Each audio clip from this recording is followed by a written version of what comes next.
Hey Bear Buddies, thanks for joining me for Volume 53 of Furberries Fables. If you enjoy it, please hit the like button and leave a comment down below. And if you're new here, I hope you'll consider subscribing. Today's story is Mr. Troll by Josie Kitty. Even at 10 years old, it's a common thing to be fearful of the dark.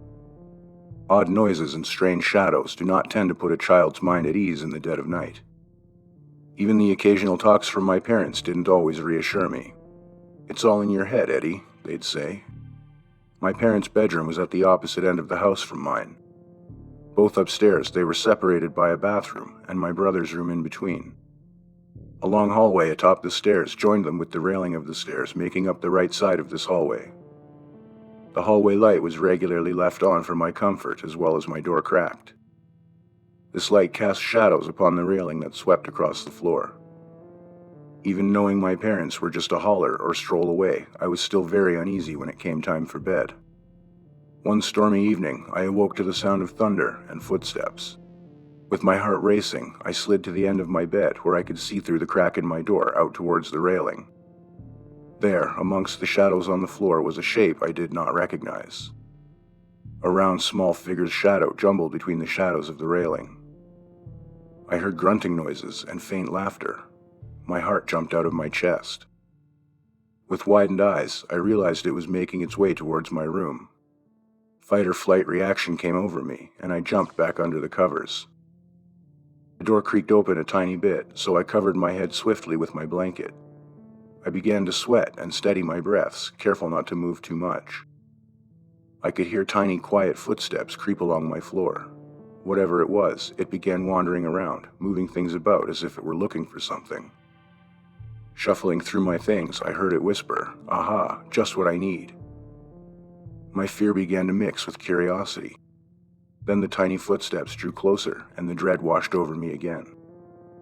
"You won't miss this one bit, little Eddie, will you?" he whispered. "But I shall return again," the tiny voice stated. Was he right beside my bed, I wondered? The footsteps scurried away, and I drew up the courage to peek over my covers to witness a tiny man leaving my door. I crept to the edge of my bed once again to watch his shadow travel down the hallway, intermixing with the railway's shadows. He was heading towards my parents' room. A sudden flash of lightning and thunder caused the hallway light to flicker on and off a few times. When it stopped, the creepy figure was gone. I sat there in utter confusion and terror. I didn't know whether I should scream out or race to my parents. Was the creature still out there? Was it in my parents' room? Either way, I couldn't stand the thought of just sitting there all alone, so I mustered up enough courage to quietly sneak my way into my parents' room. I slithered across the floor and slid my way out of the door. The coast seemed to be clear.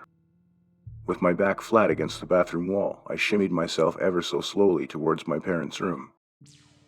I kept my eyes fixated on the railing, my heart pounding inside my chest, hoping nothing would pop up.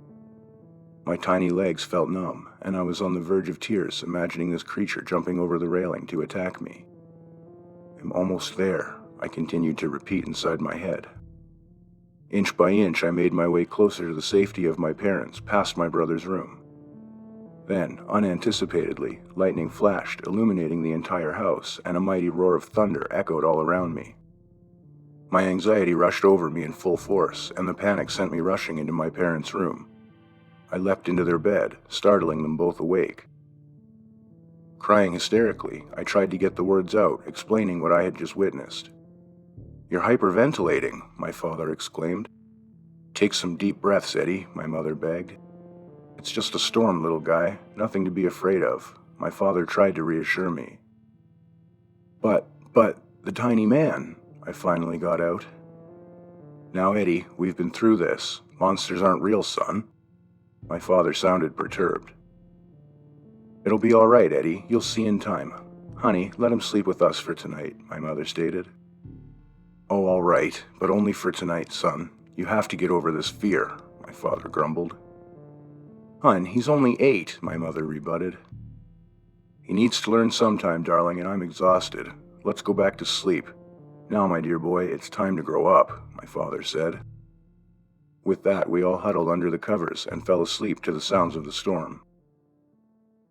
I awoke the next morning early to an eerily quiet room, with my parents still fast asleep beside me.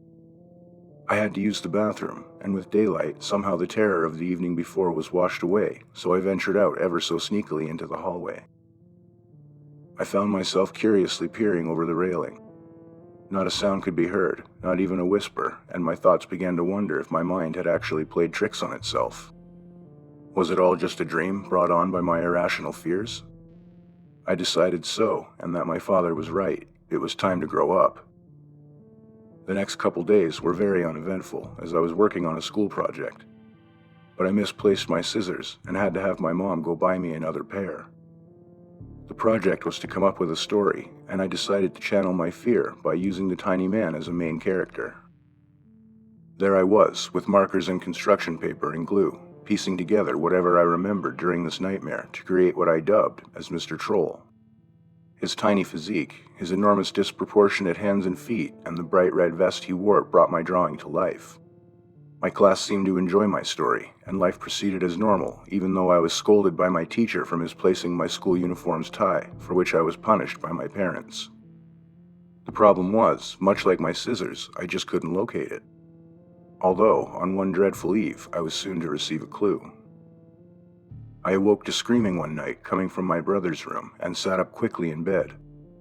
I could hear my parents stumbling to check on him, so I followed them into his room. "Eddie, what in the world?" my father yelled. "What's the meaning of this, Eddie?" my mother demanded. There on the wall beside my brother's bed, written in red marker, were the words, "Your time has come, my dear boy." My missing tie was pinned to the wall, tied in the shape of a noose. "This isn't funny, Eddie," my mother said firmly. But I didn't," I stuttered. "This is your tie and your markers, son," my father said. Before I could answer, he told me to go to my room and that I would be punished tomorrow. I could hear the soft, reassuring words my parents were saying to my younger brother, yet I was so confused. I couldn't have done these things. I was forced to do extra chores for the next 2 weeks, and I grumbled every time, feeling as though my punishment were undeserved. I needed to find a way to prove it. My punishment was nearing its end when fate struck me again. "Oh my God, Eddie!" I heard my mother holler in terror one morning. I raced to my parents' room, and with wide eyes came upon my mother sobbing into her hands. There, laying all over the bed, were chunks of her hair, as well as my missing scissors. "How could you think of doing such a thing to your mother, Eddie?" my father inquired furiously. I didn't know what to say. Even if I had argued, I knew they wouldn't believe me. I needed solid proof. I thought back to the tiny man weeks before, and I just knew he had something to do with all of this, yet I felt as though no one would believe me. Other odd occurrences began happening over the next week. Deep scratches showed up along the stairs and wood floor. I wondered where exactly this creature was residing, if he had to navigate the stairs every night to reach all of our rooms on the second floor. My mother also, oddly, had to continuously buy new jars of peanut butter, as they kept getting misplaced. My parents thought I had entered a rebellious phase and decided I needed to talk to a behavioral therapist, which felt unfair. However, I knew it would be near impossible to convince anyone of Mr. Troll's existence, so I devised a plan. I was going to catch him. Despite being horrified, I concluded that this was the only way to stop him from terrorizing my family and myself being blamed for the mischief. The only question was how. I spent my chore time contemplating possible booby trap options to capture the elusive Mr. Troll and finally settled on an idea. Now all that was left to do was gather my materials and execute the plan. One quiet evening, I got busy setting my trap. I decided peanut butter on crackers would lure him into my room since he obviously had an affinity towards the nutty spread. I quietly placed them about a foot apart from the staircase, all the way to my room. Then before climbing into bed, I dampened the floor with a spray bottle of water before squirting globs of dish soap onto it. Once he lost his footing, I'd be ready to pounce on him with a sheet. He was so tiny, I figured restraining him would be simple. I'd then use a rope to tie the sheet into a sack and wake my parents with the proof. The trap was in place. All I needed to do was wait. Ironically, the hardest part for me was staying awake. My young body wasn't used to staying up so late, and my eyelids drooped with such a heaviness not unlike the anchors weighing down a ship. I must have drifted off as I was rapidly awoken to the sound of crunching. I peeked over my covers and spied the tiny man devouring the crackers with such grotesque force. I readied myself as he was nearing the slippery surface ahead of him. Of course, I had to remain still, as if asleep until the optimal moment. Then I heard it, a squeal and a slam to the floor. Wrestling noises and grunts, as if he were trying to regain his footing. I sprang from my bed with the sheet and rope in hand, smothered the helpless troll of a man, and swiftly wrapped him up tightly. However, I underestimated his strength, and the fury that began to unfold, well, it was petrifying. Long, razor-like claws tore through the sheet like paper and began grasping at my arms, leaving painful gashes. I tried to fight back, but he had a firm grip on me as the talons sank deep within my flesh, causing blood to gush out in thick, oozing puddles, the sheet now intensely turning crimson red as it soaked up my DNA. I wanted to scream, but the trauma and shock combined with panic numbed me. It froze me. I could feel nothing, but I could see everything. This vicious creature's head finally revealed itself from under the sheet, and I came face to face with his bright purple glowing eyes. He showed me his fangs and hissed at me intensely before muttering, "You've been very naughty, dear boy. Now sleep." I began to feel extremely faint and woozy, and before I could respond, my mother was shaking me and begging for me to wake up. "Please, Eddie, oh my God, why?" she pleaded. I was groggy and sluggish, but able to eventually peek my eyes open a tad. The shredded and soaked sheet lay there along with my new scissors crusted over in my own blood.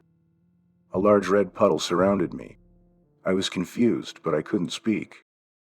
"His eyes are open, Jimmy," my mother exclaimed. I remember the ambulance ride in flashes, but not exactly how I arrived at the facility. It feels like I've been here a while, but I can't understand why all these doctors don't see that Mr. Troll followed me here. He follows me everywhere. The pills only make him hide better. At any rate, I don't like it here that much. They don't let me have scissors, and the peanut butter just doesn't taste the same.